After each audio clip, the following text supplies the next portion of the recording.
چلا رہا ہے وہی خدا ہے، کوئی تو ہے جو نظام ہستی چلا رہا ہے وہی خدا ہے، دکھائی بھی جو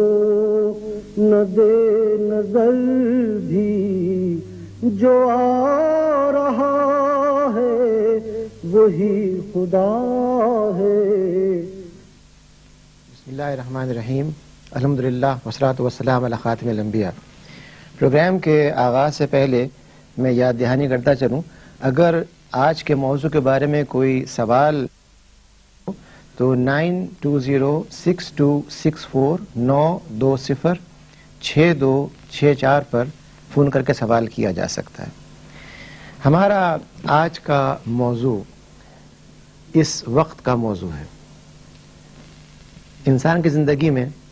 بے شمار لمحات ایسے آتے ہیں جنہیں بڑی اہمیت دیتا ہے، لیکن قرآن کریم نے وقت کے حوالے سے جو اپروچ اختیار کی بڑی مختلف ہے۔ وہ وقت کو فطرت کے ساتھ، انسان کے وجود کے ساتھ،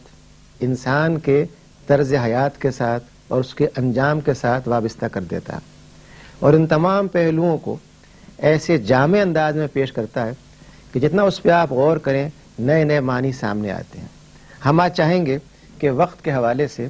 قرآن پاک کی چند آیات کا مطالعہ کیا جائے۔ سورہ یونس میں آیت نمبر 67 میں یہ بات فرمائی گئی، وہی تو ہے جس نے تمہارے لیے رات بنائی تاکہ تم اس میں آرام کرو، اور روز روشن بنایا تاکہ اس میں کام کرو۔ جو لوگ سننے کی طاقت رکھتے ہیں ان کے لیے اس میں نشانیاں۔ سورہ الفرقان میں آیت 47 میں یہ بات کہی گئی، اور وہی تو ہے جس نے رات کو تمہارے لیے پردہ اور نیند کو آرام بنایا اور دن کو دوبارہ اٹھ کھڑے ہونے کا وقت مقرر کر دیا۔ ایسی النمل میں یہ کہا گیا ہے، کیا انہوں نے نہیں دیکھا کہ ہم نے رات کو بنایا ہے کہ اس میں آرام کریں اور دن کو روز روشن تاکہ اس میں کام کریں، بے شک اس میں مومنوں کے لیے نشانیاں۔ یہاں جو باتیں کہی گئی ہیں بڑی حد تک ملتی ہوئی ہیں، لیکن ان کا انداز اور فوکس جس چیز پر ہے وہ دو چیزیں ہیں۔ اولاً یہ بات کہی گئی ہے کہ وقت ایک ایسی آیت ہے، علامت ہے، نشانی ہے، یاد دہانی ہے، جس پر اگر غور کیا جائے تو آدمی بہت سے ایسے کاموں کو اختیار کرے گا جو اسے کرنے چاہیے، اور بہت سی باتوں سے بچے گا کیونکہ اسے وقت کی اہمیت کا احساس ہوگا۔ لیکن اس کو جس انداز میں کہا گیا ہے وہ یہ کہ دن اور رات کی تقسیم کام کی بنیاد پر ہے، اور وہ کام یہ کہ دوران روشنی جب سورج طلوع ہو جائے تو اس کو دیکھتے ہوئے آدمی اپنی زندگی کو اس کے ساتھ الائن کرے، اس کے ساتھ وابستہ کرے، اور اس طرح سے اپنا نظام اوقات بنائے جس سے کہ دن کو میکسیمم یوز کیا جا سکے۔ رات کو آرام کے لیے بنایا، گویا کہ اگر آدمی رات کو کام کر کے دن میں سوئے گا تو فطرت کے خلاف کرے گا۔ پوری کائنات جس میں چرند پرند ہوں، حیوانات ہوں، درخت ہوں، ہوائیں ہوں، فضائیں ہوں، ہر ایک چیز کو آپ دیکھیں تو معلوم ہوتا ہے کہ جب صبح کے آثار ہوتے ہیں تو ہر چیز جاگ رہی ہوتی ہے۔ معلوم ہوتا ہے کہ پرند اس کے انتظار میں تھے کہ یہ صبح کے اگر ہوا بھی چلتی ہے تو اس کی سرسراہٹ سے یہ معلوم ہوتا ہے کہ وہ حمد کر رہی ہے۔ یہ تمام چیزیں یہ ظاہر کرتی ہیں کہ اب کام کا وقت شروع ہو گیا ہے اور اب ہم آرام نہ کریں۔ اسی چیز کو اگر مزید آگے بڑھایا جائے تو یہ معلوم ہوتا ہے کہ قرآن پاک بار بار یہ کہ یہ جو ہم نے دن رات بنائے ہیں اس میں سننے والوں کے لیے، سوچنے والوں کے لیے اور اہل ایمان کے لیے، یہ تین جو الفاظ استعمال کیے گئے کہ جو لوگ سننے والے ہیں، یعنی جو محض چیزوں کو دیکھتے نہیں ہیں، محض الفاظ ٹکراتے نہیں ہیں کان سے، بلکہ وہ الفاظ کے مفہوم پر غور کرتے ہیں اور سمجھتے ہیں کیا بات کہی جا رہی ہے، پیغام کیا ہے، میسج کیا ہے۔ ایسے ہی وہ لوگ جو عقل رکھتے ہیں جب اس پہ غور کریں گے تو ان کو معلوم ہو جائے گا کہ اوقات کار کیا ہونے چاہیے اور وقت کی کیا اہمیت ہے۔ یہ ایک افسوس کی بات ہے کہ ہمارا ملک ان ممالک میں سے ہے جس میں وقت کی اہمیت کا احساس کبھی نہیں ہوا۔ پاکستان سے لے کے آج تک ہم نے ڈھونڈ ڈھونڈ کے مواقع نکالے ہیں وقت کو ضائع کرنے کے. ہماری معیشت ہو, ہماری تعلیم ہو, ہماری ترقی کے پروجیکٹس ہوں, ہم نے ہر ایک کے بارے میں کبھی غور نہیں کیا کہ اس کے لیے سب سے مناسب وقت کون سا ہے, کب کرنا ہے, کس طرح کرنا ہے, اور اکثر وقت کو ضائع ہونے دیا. قرآن پاک یہ چاہتا ہے کہ اس وقت کے احساس کو ذہن میں ہر وقت طاری کیا جائے. چنانچہ سورہ العصر میں خاص طور پہ جو بات ہمیں سمجھائی گئی ہے, زمانے کی, وقت کی قسم کھاتے ہوئے یہ کہا گیا ہے کہ وہ لوگ خسارے میں ہیں جو اپنی زندگی کو ایک نظام حیات کے تحت مرتب نہیں کرتے. وہ لوگ خسارے میں ہیں جو نہ ایمان لاتے ہیں, نہ اچھا عمل کرتے ہیں, نہ وہ دوسروں کو نصیحت کرتے ہیں بھلائی کی, نہ وہ مستقل مزاجی کے ساتھ, صبر کے ساتھ ڈٹ جاتے ہیں اچھائی کے اوپر, بلکہ وہ وقت کے ساتھ بدلتے رہتے ہیں. فضا کے ساتھ جیسی ہوا کا رخ ہو وہ اپنا شکل اختیار کر لیتے ہیں. ایسے افراد کامیاب نہیں ہو سکتے. چنانچہ العصر میں بھی یہ پیغام دیا گیا کہ وقت کی بے انتہا اہمیت ہے. اگر دیکھا جائے تو وقت محض اس چیز کا نام نہیں جو ہم گھڑی میں دیکھتے ہیں, بلکہ وقت وہ تاریخ کا عمل ہے جس میں ایک شخص زندگی کا آغاز کرتا ہے, وہ آگے بڑھتا ہے, جوانی کا دور آتا ہے, بڑھاپا آتا ہے, اور آخر کار وہ اللہ کے پاس چلا جاتا ہے. یہ جو پورا دورانیہ ہے, اس پورے دورانیہ کو قرآن پاک وقت تعبیر کرتا ہے. یہ کہتا ہے کہ اس وقت کو احتساب کے ساتھ, غور و فکر کے ساتھ استعمال کیا جائے. چنانچہ ایک حدیث میں کہا گیا ہے کہ 5 چیزوں کے بارے میں جواب لیے بغیر قیامت میں کسی کا حساب مکمل نہیں ہوگا. ان میں سے ایک چیز یہ ہوگی کہ اس نے زندگی کس کام میں گزاری, مال کس طرح حاصل کیا اور کیسے صرف کیا, جسم کا استعمال کیسے کیا, کیا اس نے اپنے جسم کو آرام دیا یا اس کو قتل کرتا رہا, اس کو خراب کرتا رہا, اس پر وہ غذائیں استعمال کرتا رہا جو غذائیں نقصان دہ تھیں, جیسے کہ اسموکنگ ہے یا اور بے شمار چیزیں ہیں. گویا کہ جسم ہو, وقت ہو, مال ہو, ان تمام کے بارے میں جب تک احتساب نہیں ہو جائے گا کوئی شخص وہاں سے نہیں ہل سکتا. قرآن کریم نے اس وقت کے احساس ہی کو بیدار کرنے کے لیے ہمیں ایک ایسا نظام عبادت دیا ہے جس میں اگر دیکھا جائے تو صبح سے رات تک وقت کی پابندی ایک شخص کی شخصیت میں بٹھانے کے لیے ایسے اوقات مقرر کر دیے ہیں کہ جب سورج طلوع ہونے والا ہے, طلوع سے پہلے وہ اپنے آپ کو تیار کرے, اللہ کے حضور کھڑے ہو کر کے بندگی کا اظہار کرتے ہوئے اس سے یہ دعا کرے کہ جو دن میں شروع کرنے جا رہا ہوں اس دن میں برکت دے, کامیابی دے, اسے یہ توفیق دے کہ وہ اچھائیوں کو پھیلا سکے. اور جب وہ یہ دعا کر لے تو پھر وہ سو نہ جائے بلکہ یہ کام کا آغاز ہو. گویا اگر دیکھا جائے تو اسلامی ریاست میں جو مدینے میں قائم ہوئی, ورک آورز محض 6 گھنٹے, 4 گھنٹے, 5 گھنٹے نہ تھے, بلکہ فجر سے لے کر کے اور عشاء تک یہ تمام اوقات کار وہ تھے جس میں انٹرویلز کے ساتھ, انٹرویلز بھی وہ بریکس جس میں کہ ایک شخص اپنے آپ کو ریفریش کر سکے. چنانچہ ایک شخص جب صبح کو صبح فجر کی نماز پڑھنے کے بعد کام پہ لگتا ہے تو اس کے اندر جو انرجی ہوتی ہے وہ کسی اور وقت نہیں ہو سکتی. آپ میڈیکلی ٹیسٹ کر کے دیکھیے, آپ کو معلوم ہوگا کہ بیسٹ پروڈکٹیو آورز جو ہو سکتے ہیں وہ وہی ہیں جبکہ ایک شخص آرام کرنے کے بعد اٹھ کے کھڑا ہوتا ہے, جیسے قرآن پاک نے کہا یہ کھڑا ہونے کا وقت ہے, اور اس وقت وہ جو کام شروع کرتا ہے اس میں توجہ ہوتی ہے, دلچسپی ہوتی ہے, پروڈکٹیوٹی ہوتی ہے.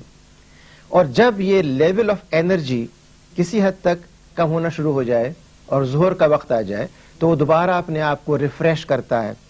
ٹھنڈے پانی سے جب وہ اپنا منہ دھوتا ہے, ہاتھ دھوتا ہے, آنکھوں کو ٹھنڈا کرتا ہے اور اللہ کے کھڑے ہو کر کے دوبارہ اپنے آپ کو ریچارج کرتا ہے تو دوبارہ اس وقفے سے اس میں ایک انرجی کی طاقت, قوت پیدا ہو جاتی ہے. اور یہی شکل جب کام کرتے کرتے عصر کے قریب کچھ کم ہونے لگتی ہے, اس کو ریچارج کر لیا جاتا ہے. حتیٰ کہ ایک شخص مغرب کے بعد اپنے کام سے فارغ ہو کر کے گھر آ کر کے اہل خانہ کے ساتھ بیٹھ کر کے کھانا ساتھ کھا کر کے ان کے ساتھ اچھی اچھی باتیں کر کے جب ایسا ماحول پیدا کر لیتا ہے کہ اب اسے آرام کرنا چاہیے تو آرام کا وقت آ جاتا ہے. یہ ایک نیچرل فطری عمل ہے جس میں کہ وقت کو بنیاد بناتے ہوئے کاموں کو رکھا گیا ہے, اور اس کا کرائیٹیرین اور اسکیل نماز ہے. یعنی نماز کو دیکھتے ہوئے کام کا تعین کرنا کہ پہلے ورک آورز کا ایک سلاٹ فجر سے ظہر تک کا ایسا ہو جس میں لگ کے آدمی کام کر سکے. جب انرجی کم ہو جائے تو سلاٹ چھوٹے ہو جائیں, تاکہ جو بھی کام کر رہے ہیں اسمبلی لائن کے اوپر, کھیتوں کے اندر, تعلیم گاہوں کے اندر, ان کو جب انرجی کم ہونے لگے تو کم وقت ملے کام کرنے کا, اور آخر کار وہ میکسیمائز کر سکیں وقت کے استعمال کو. یہ اسلام کا ایک دیا ہوا ایسا نظام ہے جو فطری ہے. اس میں ضرورت نہیں ہے کہ آپ کے پاس گھڑی ہو اور گھڑی کو آپ دیکھیں. محض سورج کو دیکھ کر کے, محض دھوپ کی رفتار کو دیکھ کر کے, محض موسم کو جو کائنات میں ہر جگہ پایا جاتا ہے دیکھتے ہوئے ایک تعین کیا جا سکتا ہے کہ ہمیں کس وقت کام کا آغاز کر کام کم کرنا ہے. یعنی گھڑی ایک اضافی چیز ہے, اور جیسا کہ ہم جانتے ہیں کہ ہمارے ملک کا بڑا حصہ ایسی آبادیوں پر مبنی ہے جہاں پر گھڑی بہت استعمال ہوتی ہے. گویا کہ اسلام یہ چاہتا ہے گھڑی آپ کے پاس ہو یا نہ ہو, آپ اپنے آپ کو فطرت کے ساتھ ٹیون کرتے ہوئے اس کے ساتھ جو وہ آپ سے چاہتی ہے اس کو اختیار کریں. لیکن یہ بات نہ بھولنی چاہیے کہ اس وقت کی اہمیت اور اس کے مرکزیت کے ساتھ ساتھ اسلام یہ بھی چاہتا ہے کہ وقت کا استعمال ذمہ داری کے احساس کے ساتھ ہو. اگر آپ نے گھڑیوں کو آگے بڑھا بھی لیا اور آپ نے یہ طے بھی کر لیا کہ اوقات کار وہی 8 سے 4 تک یا 2 تک جو بھی آپ نے طے کیے وہ رہیں گے, لیکن جب آپ دفتر پہنچے اور پہنچنے کے بعد پہلا کام آپ نے یہ کیا کہ صبح کے اخبار کو حفظ کرنے کے لیے کم از کم 1 گھنٹہ صرف کیا. جب آپ نے اخبار کو حفظ کر لیا پھر چائے سے شوق کیا, چائے سے شوق کرنے کے بعد خیال آیا کچھ فون کرنے ہیں, وہ فون آپ نے کر لیے, اور چلتے وقت آدھے گھنٹے 1 گھنٹے کچھ کام بھی کر دیا جو بڑا احسان کرتے ہوئے کیا حکومت کے اوپر. تو یہ ایک ایسی نفسیاتی اپروچ ہے جس میں وقت کو آپ آگے کس کا ہے یا پیچھے کس کا ہے فرق نہیں پڑ سکتا. گویا اس بات کی ضرورت ہے کہ آپ قرآن کریم کو سامنے رکھتے ہوئے اس نظام فطرت کو سمجھتے ہوئے جو فطرت نے ہم کو دیا ہے, جو قرآن نے ہم کو دیا ہے, سنت پاک نے ہم کو دی ہے, اس کو سامنے رکھتے ہوئے جب تک ذمہ داری کا احساس اور وقت کی اہمیت کا احساس نہ ہوگا ہم کوئی کام نہیں کر سکتے. ہمارا عام مشاہدہ ہے, آپ جا کے دیکھ لیں, اسلام آباد ہو, لاہور ہو, پشاور ہو, کوئٹہ ہو, حیدرآباد ہو, کوئی بھی شہر ہو, جہاں پر بھی کوئی شاپنگ سینٹرز پائے جاتے ہیں, آپ دیکھیں گے کہ بہت سے نوجوان محض وہاں پر بیٹھے ہوئے گپیں کر رہے ہیں, وقت ضائع کر رہے ہیں. دیکھیں گے کہ بہت سے اسکولز کے اندر بچے جیسی موقع ملے گا نکل کر کے باہر کھڑے ہوئے ہیں اور وقت ضائع کر رہے ہیں. اگر اسکول میں لائبریری محدود بھی ہے تو اس کو استعمال کیا جا سکتا ہے اس وقت کے اندر, لیکن ہمارے ہاں یہ احساس نہیں پایا جاتا اور یہ پیدا نہیں کیا جاتا. اس کے پیدا کرنے میں دخل نہ صرف اداروں کا ہے بلکہ گھر کا اس میں بے انتہا کردار ہے. اگر ایک بچہ اپنے والد کو, اپنی والدہ کو, اپنے بہن بھائی کو دیکھتا ہے کہ وہ 6 گھنٹے بیٹھے ہوئے ٹی وی پر کوئی ڈرامہ سیریل واچ کر رہے ہیں یا 5 دن تک کرکٹ میچ دیکھ رہے ہیں جس میں کہ سوائے ڈرا ہونے کا کچھ نہیں ہونا ہے, تو یہ جو وقت کا استعمال کیا جا رہا ہے, بے کیا جا رہا ہے, جب وہ بچپن سے یہ دیکھتا ہے تو وہ بھی چاہتا ہے کہ کم از کم 6 گھنٹے کارٹون نیٹ ورک دیکھیں. جب وہ 6 گھنٹے وہ دیکھتا ہے تو اس کے اوپر جو اثرات پیدا ہوتے ہیں بصری طور پہ, ویژولی, سائیکولوجیکلی ٹینشن پیدا ہوتی ہے, ان تمام کے نتیجے میں اس کی تعلیم متاثر ہوتی ہے, وہ فیٹیگ فیل کرتا ہے اور ان تمام چیزوں سے مل کر کے پروڈکٹیوٹی کم ہو جاتی ہے. گویا کہ وقت کا معاملہ محض آگے پیچھے کرنے کا نہیں ہے بلکہ یہ قرآن پاک کی روشنی میں ایک ایسا مسئلہ ہے جس پر ہمیں قومی حیثیت سے, خاندان کے اندر, تعلیمی اداروں میں, سرکاری اداروں میں, ہر جگہ غور کرنا چاہیے. کیا ہم وقت کو میکسیمائز کر رہے ہیں؟ کیا ہم عقل حلال کر رہے ہیں؟ کیا ہم اس وقت کو جس کا ہمیں کمپنسیٹ کیا جا رہا ہے کہ آپ نے اپنے گھر کو چھوڑ کر کے, اپنے دیگر کاموں کو چھوڑ کر کے 8 گھنٹے 10 گھنٹے جو کسی کے حوالے کیے ہیں جس کے بدلے آپ چاہتے ہیں کہ ایک معاوضہ آپ کو دیا جائے, کیا اس وقت کا استعمال وہ کیا گیا جو اس کا حق ہے یا اس کے ساتھ بدیانتی کی گئی؟ گویا وقت ایک ایسی امانت ہے، ایک ایسی قدر ہے، ایک ایسا اہم زندگی کا حصہ ہے جس کو اگر محسوس نہ کیا جائے تو گزرا جاتا ہے. جیسے کسی نے کہا ہے کہ صبح ہوتی ہے، شام ہوتی ہے، زندگی یوں ہی تمام ہوتی ہے، یعنی عمر یوں ہی تمام ہوتی ہے. یہ جو ایک عمل ہے عمر کے گزرنے کا، بغیر کسی احساس کے، بغیر کسی فکر کے، اسلام چاہتا ہے کہ یہ نہ کیا جائے، بلکہ زندگی کے ہر مرحلے میں، ہر کام کو یہ سوچتے ہوئے کہ ہمیں جواب دہی کرنی ہے، یہاں بھی اللہ کے سامنے بھی. اگر یہ رویہ اختیار کیا جائے جو ایک ایٹیٹیوڈنل چینج ہے، یہ ایک چینج آف بیہیویئر ہے، اگر اس کو اختیار کیا جائے تو پھر ایک قوم اپنے وقت کو پروڈکٹیو طور پہ، تعمیری طور پہ استعمال کر سکتی ہے. آپ دیکھیے ہماری تاریخ میں ایسے بے شمار افراد پائے جاتے ہیں جنہیں شاید آج کا اگر معیار استعمال کیا جائے تو انہیں ووٹ کا حق بھی نہیں تھا. جیسے ابن قاسم نے اس عمر میں، جب وہ ہمارے نظام میں ووٹ بھی نہیں ڈال سکتا تھا، ایک ایسے خطے کو فتح کیا جو اس دور میں اس کے لیے ایک چیلنج تھا. ابھی وہ میں 17 سال کا تھا کہ اس نے اسلام کا پیغام اور عدل و انصاف کے قیام کے لیے ایک ظالم اور جابرانہ نظام کو، جس نے یتیموں اور بیواؤں کو قید میں داخل کیا تھا، اس نظام کو توڑنے کے لیے آگے بڑھ کر کے ایک کوشش کی. یہی ہمیں نظر آتا ہے کہ محض ابن قاسم نہیں بلکہ اور بے شمار افراد، حضرت شاہ ولی اللہ دہلوی ہمارے بہت ہی مشہور تاریخ کے ایک رہبر اور عالم ہیں، اس خطے پہ ان کے بڑے احسانات ہیں. وہ 13 سال کے تھے جب انہوں نے درس کا آغاز کیا ہے. اگر وہ بھی وقت ایسی استعمال جیسے ہم استعمال کرتے ہیں تو شاید 35 سال کے ہونے کے بعد وہ کوئی کام کر سکتے، لیکن 13 سال کی عمر میں ایک شخص اگر درس کا آغاز کرتا ہے، اس نے پڑھا کب ہوگا؟ غور کیجئے ہمارا جو تعلیمی نظام ہے، کیا ہم نے اس میں وقت کو صحیح استعمال کیا ہے؟ کیا ہم نے اسے اتنا انٹینسیفائی کیا ہے، ہم نے اتنا کانسنٹریٹ بنایا ہے کہ ہم کم سے کم وقت میں ایک طالب علم کو میکسیمم علم دے سکیں، یا ہم نے محض کتابوں کا بوجھ لاد کر کے اور ٹائم ٹیبل بنا کر کے وقت کو استعمال کرنا چاہا ہے جبکہ اس سے ہم کچھ حاصل نہیں کیا؟ یہ جو تاریخ کے حوالے ہیں، جو قرآن پاک بار بار کہتا ہے کہ وقت پر غور کرو، یہ دیکھو تم نے اسے کیسے صرف کیا، وقت جو گزر چکا ہے اور جو گزرنے والا ہے اور جو گزر رہا ہے، ان سب کے حوالے سے جائزہ لو. اس میں اللہ کی آیات ہیں، یہ قرآن پاک کے وہ چونکانے والے جملے ہیں، یہ وہ میسیجز ہیں جن کو اگر سنا جائے، ان پہ غور کیا جائے اور انہیں ایمان کے بڑھنے کا ذریعہ بنایا جائے تو وہ محض ایمان وہ نہیں رہتا جو ہم سمجھتے ہیں، بلکہ وہ اس معاشرے کے لیے اور اس دنیا ہی کے لیے نہیں بلکہ آخرت کے لیے کامیابی کا باعث بن جاتا ہے. اسلام کا ہر عمل ایسا ہے کہ اگر آپ اسے اختیار کریں تو اس دنیا میں بے انتہا پروڈکٹیوٹی، امن، سکون، پیداوار اور اس کے نتیجے میں آخرت میں کامیابی. گویا یہ ایک ایسا نظام ہے جو فطرت سے انتہائی قریب اور انسانوں کے لیے سب سے زیادہ نفع بخش نظام فراہم کرتا ہے. ہم نے آج جو موضوع رکھا وقت کے حوالے سے، اس میں اصل فکر ذہن میں یہ تھی کہ محض گھڑی کے حوالے سے ہم گھنٹوں کی تلاش میں نہ رہیں، بلکہ یہ دیکھیں کہ وقت کو بڑھانے گھٹانے کے نتیجے میں ہمیں کس رویے کو اختیار کرنا ہے، وہ کون سا قومی اپروچ اور نظریہ ہے جس میں ہمیں وقت کو اہمیت دیتے ہوئے اس کا صحیح استعمال کرنا ہے. بے شمار ممالک ایسے ہیں جن میں ایک شخص اگر صبح کا آغاز کام کے حوالے سے کرتا ہے تو جب تک کام مکمل نہ کر لے ہٹنا پسند نہیں کرتا. ہمارے سامنے مثالیں ہیں جاپان کی اور بہت سے ممالک کی، جہاں پر ایک بچے کو